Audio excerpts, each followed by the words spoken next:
Kemudian yang ketiga, kemungkaran lisan. Kemungkaran lisan para wanita.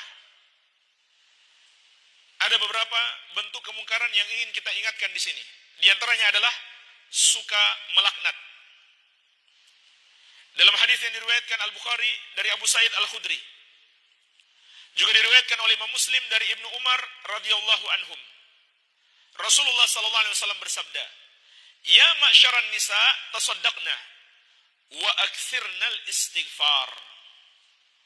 Wahai para wanita, bersedekahlah kalian dan perbanyaklah istighfar. Ini pesan khusus Nabi SAW kepada kaum wanita. Bersedekahlah dan perbanyaklah istighfar, mohon ampun kepada Allah. Fa inni ra'aitukunna aktsara ahli nar. Karena aku melihat kalian kebanyakan penghuni neraka. Faqalat imra'atun minhunna jazlah, maka ada seorang wanita yang cerdas bertanya, "Wa ma lana ya Rasulullah aktsaru ahli nar?" Mengapa wahai Rasulullah kami kaum wanita ini kebanyakan penghuni neraka? Maka Nabi sallallahu alaihi wasallam menjawab, "Tukthirnal la'na wa takfurnal ashir." Karena kalian suka melaknat dan durhaka kepada suami. Jadi suka melaknat. Apa itu melaknat? Melaknat itu ada dua maknanya. Yang pertama, mendoakan orang supaya dilaknat oleh Allah.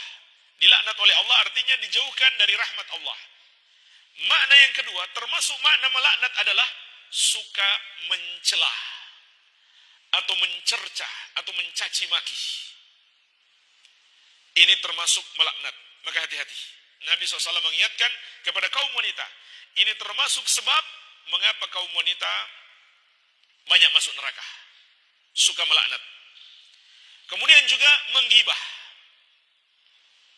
Allah telah ingatkan dalam Al-Quran, "Wala yaqtab ba'dukum ba'da, ayuhibbu ahadukum ayyakula lahma akhihi maitan fakarihtumuh."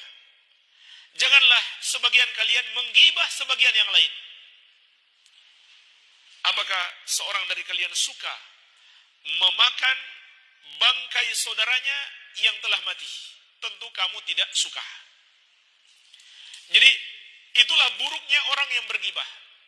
Orang yang menggibahi saudaranya, keburukannya sama dengan dia memakan bangkai saudaranya sendiri. Maka ini adalah termasuk dosa besar. Dan Nabi SAW juga mengingatkan, "Atadruna mal ghibah?" Apa itu ghibah? Para sahabat menjawab, "Allahu wa rasuluhu a'lam." Kata beliau, "Dzikruka akhaka bima yakrah." Ghibah itu adalah engkau berbicara tentang saudaramu yang kalau dia dengarkan, dia tidak suka. Maka itu adalah ghibah. Dan ini mencakup urusan dunia maupun urusan akhirat.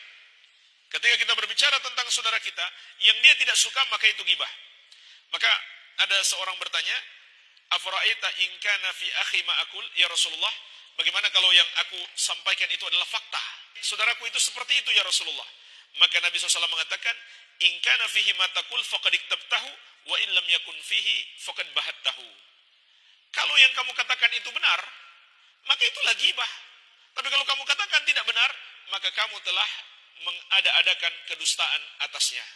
Hadis ini diriwayatkan Imam Muslim dari Abu Hurairah radhiyallahu anhu. Jadi jemaah sekalian, Nabi SAW mengingatkan kita, berbicara tentang keburukan saudara kita, hanya dua kemungkinan. Kalau benar ghibah, kalau tidak benar dusta. Apalagi kalau disebarkan di medsos, subhanallah. Ini menjadi lebih besar lagi dosanya. Iya. Kemudian juga namimah, yaitu suka mengadu domba. Dan ini tidak sedikit, baik kaum wanita maupun laki-laki. Bahkan mereka sudah punya geng sendiri. Bikin geng, bikin grup-grup. Setiap grup senang menggibah grup yang lain. Dan terus mereka seperti itu. Setiap grup selalu memanas-manasi anggota grupnya untuk membenci yang lain. Ini namanya namimah. Rasulullah SAW mengingatkan tentang dua orang yang diazab di kubur. Dalam hadis yang diriwayatkan Al-Bukhari dan Muslim dari Ibnu Abbas radhiyallahu anhuma. Nabi SAW melewati dua kubur, dan kedua orang itu sedang diazab. Maka beliau menjelaskan kepada para sahabat, "Ama innahuma la yu'adzaban wa ma yu'adzabani fi kabirin." Sesungguhnya dua orang penghuni kubur ini benar-benar sedang diazab. Tapi sebenarnya mereka diazab bukan karena melakukan satu dosa yang sulit mereka lakukan atau sulit mereka tinggalkan. Ini dosa yang mudah mereka tinggalkan, tapi memang mudah juga mereka lakukan. Amma ahaduhuma fakana yamshi bin namimah. Maka salah satu dari keduanya, dia suka menyebarkan namimah, mengadu domba. Suka membuat orang bertengkar. Wa ammal akhar fakana la yastatir min baulihi. Adapun yang kedua, dia tidak menutup dirinya dari kencingnya. Yaitu percikan kencingnya kembali lagi ke tubuhnya atau pakaiannya. Kemudian dia tidak bersihkan lagi. Lalu dia gunakan pakaian bernajis itu untuk sholat. Ini adalah sebab mendapatkan azab kubur. Ya. Dan jemaah sekalian, namimah yang paling parah adalah at-takhbib, yaitu menyebabkan suami istri bercerai. Ada seorang wanita, dia memprovokasi teman wanitanya untuk minta cerai dari suaminya. Kenapa? Suaminya poligami. Bukan suaminya, tapi suami orang. Dipanas-panasi. Mungkin dia takut suaminya ikutan. Maka jemaah sekalian, ini dosanya lebih besar lagi. Dalam hadis yang diriwayatkan Imam Ahmad dari Abu Hurairah radhiyallahu anhu, Nabi SAW mengatakan, "Man khabbaba khadiman ala ahliha falaysa minna. Wa man afsada imra'atan ala zawjiha falaysa minna." Barang siapa yang merusak seorang pekerja terhadap majikannya, maka dia bukan bagian dari kami. Maksudnya ada pekerja, dipanas-panasi dia supaya keluar kerja. Dipanas-panasi dia supaya membenci majikannya. Maka Nabi SAW mengatakan, orang yang melakukan itu bukan bagian dari kami. Kemudian lanjutan hadis, "Wa man afsada imra'atan ala zawjiha falaysa minna."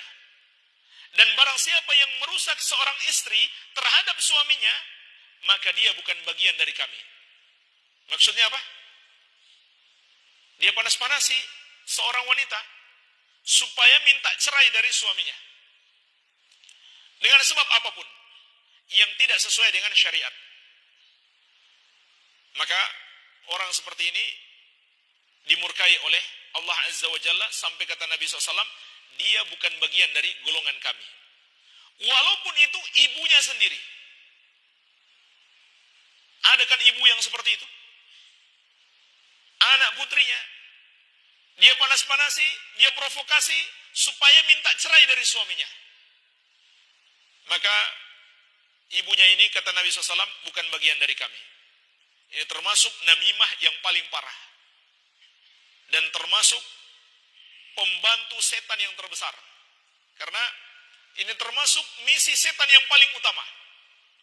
Memisahkan antara suami istri. Sampai-sampai bala tentara setan datang melapor.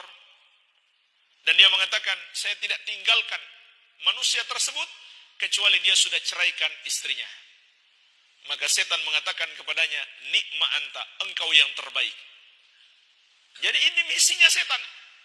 Setan mengutus bala tentaranya untuk membuat para suami istri bercerai. Ketika bala tentaranya ini datang melapor bahwa dia sudah berhasil, maka setan akan memujinya. Setan di sini maksudnya iblis yang dulu berhasil mengeluarkan Nabi Adam alaihissalam dari surga. Bala tentaranya, setan-setan datang melapor kepadanya. Yang telah berhasil memisahkan antara suami istri, itu yang paling dipuji oleh iblis.